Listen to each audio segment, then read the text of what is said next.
A los 32 años, Álvaro Morata ya no habla como un simple delantero de élite. Habla como alguien que ha sobrevivido a una batalla silenciosa. Durante más de una década, marcó goles en los escenarios más grandes de Europa, levantó trofeos y defendió camisetas históricas. Pero lejos de las cámaras, la presión se convirtió en una carga constante. En confesiones recientes que sorprendieron incluso a su entorno más cercano, Morata dejó entrever una verdad incómoda. El éxito no siempre protege, y la crítica puede destruir incluso al más fuerte. Silbidos, dudas, miradas de desconfianza. Todo se fue acumulando hasta afectar su mente y su identidad como futbolista. ¿Por qué decide hablar ahora? ¿Qué ocurrió realmente detrás de esas celebraciones apagadas y sonrisas forzadas? Y sobre todo, ¿quiénes fueron las personas que más influyeron en sus heridas internas? Ahora empieza lo serio. Esta es su historia. Y todo comienza con el número 5.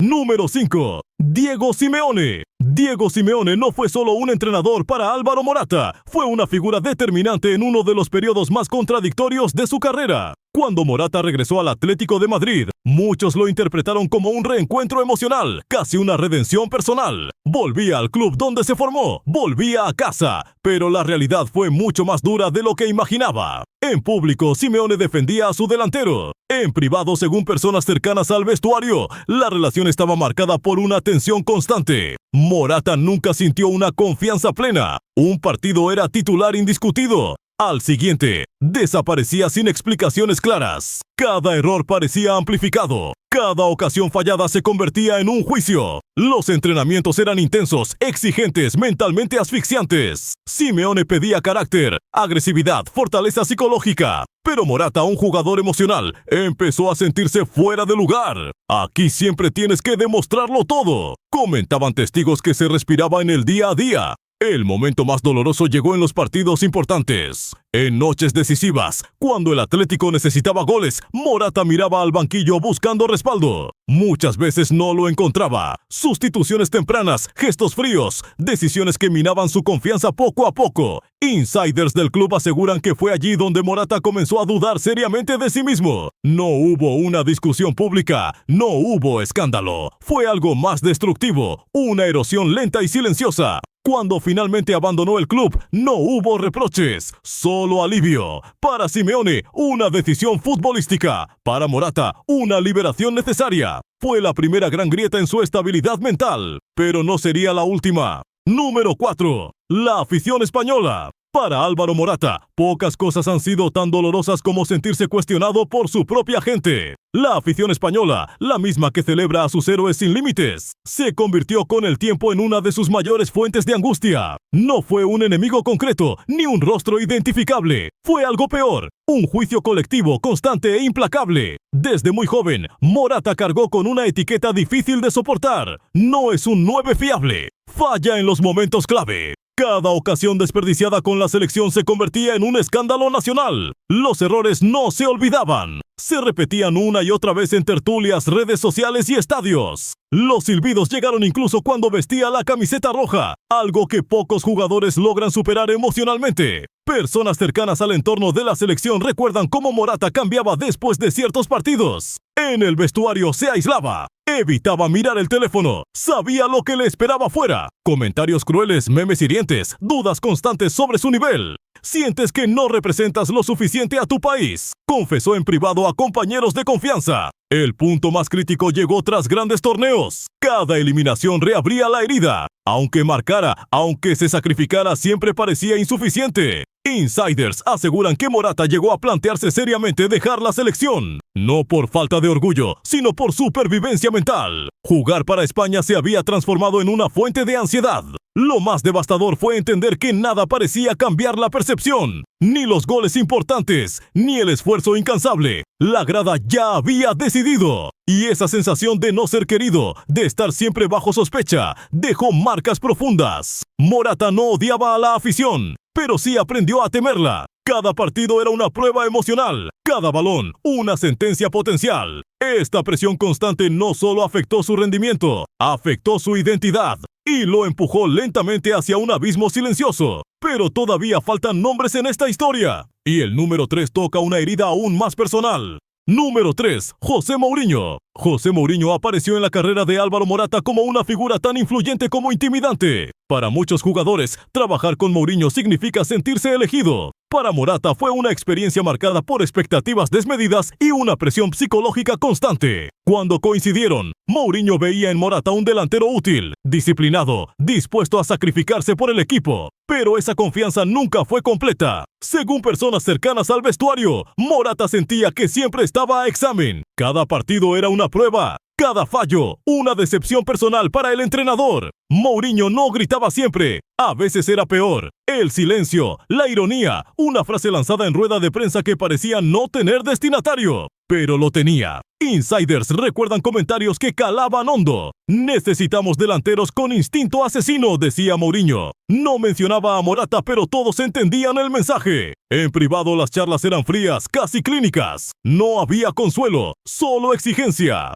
Morata empezó a sentir que nunca alcanzaba el nivel que se esperaba de él, por mucho que se esforzara. El momento más tenso llegó tras partidos importantes, cuando Morata fallaba ocasiones claras. Mourinho lo protegía de cara al público, pero puertas adentro, la presión aumentaba. Esto no puede volver a pasar. Era una frase recurrente. Cada error se convertía en un peso añadido, no solo futbolístico, sino mental. Testigos aseguran que Morata empezó a jugar con miedo. Miedo a fallar, miedo a decepcionar. Y cuando un delantero juega así, pierde su mayor arma, la confianza. Aunque nunca hubo un conflicto abierto, la relación dejó cicatrices profundas. Con el tiempo, Morata entendió que Mourinho no era un enemigo. Era un reflejo cruel del fútbol de élite. Un entorno donde no hay espacio para la fragilidad emocional, donde solo importa el resultado inmediato. Esa etapa reforzó una sensación que ya lo acompañaba. No bastaba con ser bueno, había que ser implacable. Y Morata en silencio comenzaba a romperse. Pero lo más doloroso aún no había salido a la luz. El número 2 toca un punto de no retorno.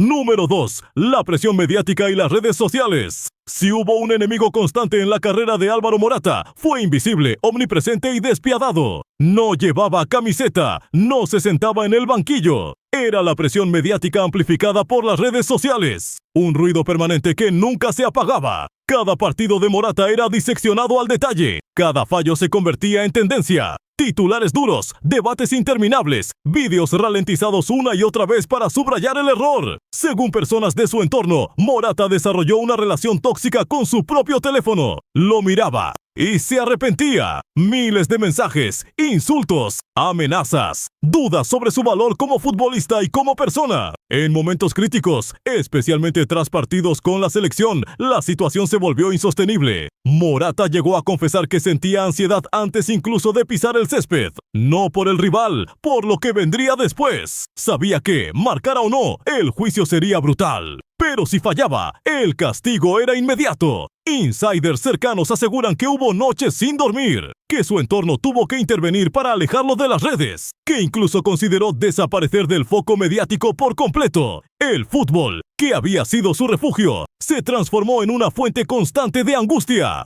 Lo más devastador fue la sensación de soledad, porque en ese ruido no había matices, no había comprensión, solo sentencias. Para Morata el problema ya no era el balón, era la cabeza, era el miedo a exponerse. Esta presión no solo dañó su rendimiento, dañó su equilibrio emocional y preparó el terreno para el golpe final, porque el número 1 no fue un entrenador, ni la afición, ni la prensa, fue algo mucho más íntimo. Número 1. Él mismo. El enemigo más duro de Álvaro Morata nunca estuvo fuera. No llevaba silbato, ni micrófono, ni pancarta. Vivía dentro de él. Con el paso de los años, Morata empezó a luchar contra una voz interna que no perdonaba. Cada fallo se convertía en una condena personal. Cada crítica externa encontraba eco en su propia mente. Personas de su entorno más íntimo aseguran que Morata era incapaz de desconectar. Revivía jugadas una y otra vez. Se reprochaba decisiones. Dudaba incluso de sus virtudes. No soy suficiente. Era un pensamiento recurrente. No lo decía en público. Lo guardaba. Y ese silencio se volvió peligroso.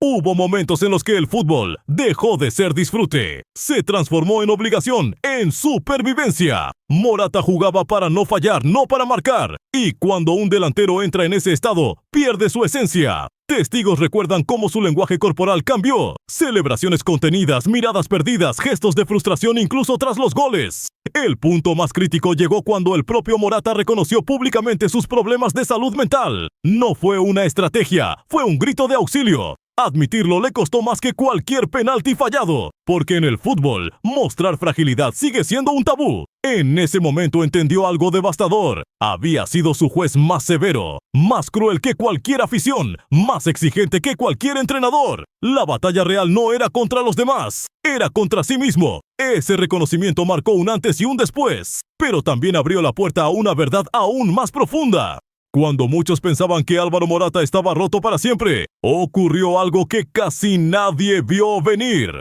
En uno de los momentos más oscuros de su carrera, cuando la ansiedad y la duda lo dominaban, Morata tomó una decisión silenciosa pero radical: dejar de luchar contra la imagen que los demás tenían de él. Insiders cercanos revelan que, lejos de los focos, Morata comenzó a trabajar su mente con la misma disciplina con la que entrenaba su cuerpo. Terapia, conversaciones incómodas, aceptación. Por primera vez, dejó de esconder su fragilidad. Y ese gesto, paradójicamente, lo hizo más fuerte. No porque desaparecieran las críticas, sino porque dejaron de definirlo. El giro inesperado no fue un gol decisivo ni un título, fue algo más profundo. Morata entendió que nunca podría complacer a todos, que el aplauso es volátil y que vivir condicionado por él era una condena eterna. En lugar de endurecerse, eligió ser honesto, algo casi revolucionario en el fútbol de élite. Cuando volvió a marcar, lo hizo sin euforia, sin revancha, como alguien que ya no se debe nada a nadie. Ese fue su verdadero triunfo, invisible para muchos, decisivo para él. Pero toda historia deja un eco, y el de Morata aún resuena. La historia de Álvaro Morata no es la de un villano, ni la de un héroe perfecto. Es la de un futbolista atrapado entre la gloria y la sombra. Un jugador que lo tuvo todo, y aún así se sintió vacío. Sus goles llenaron estadios, sus silencios habitaciones enteras. Hoy, Morata sigue en activo, sigue marcando, sigue siendo juzgado. Pero algo ha cambiado. Ya no juega para convencer, juega para sostenerse, para mantenerse en pie en un entorno que rara vez perdona la duda o la sensibilidad. Su recorrido deja una pregunta incómoda para el fútbol moderno. ¿Cuántos talentos se rompen en silencio mientras el público exige perfección? Morata no venció al sistema, no cambió las reglas, pero sí logró algo más raro: sobrevivir siendo honesto consigo mismo. Aceptar que la fortaleza no siempre es gritar, sino resistir. Porque al final, la fama ilumina, pero casi siempre proyecta más sombras de las que el público quiere ver.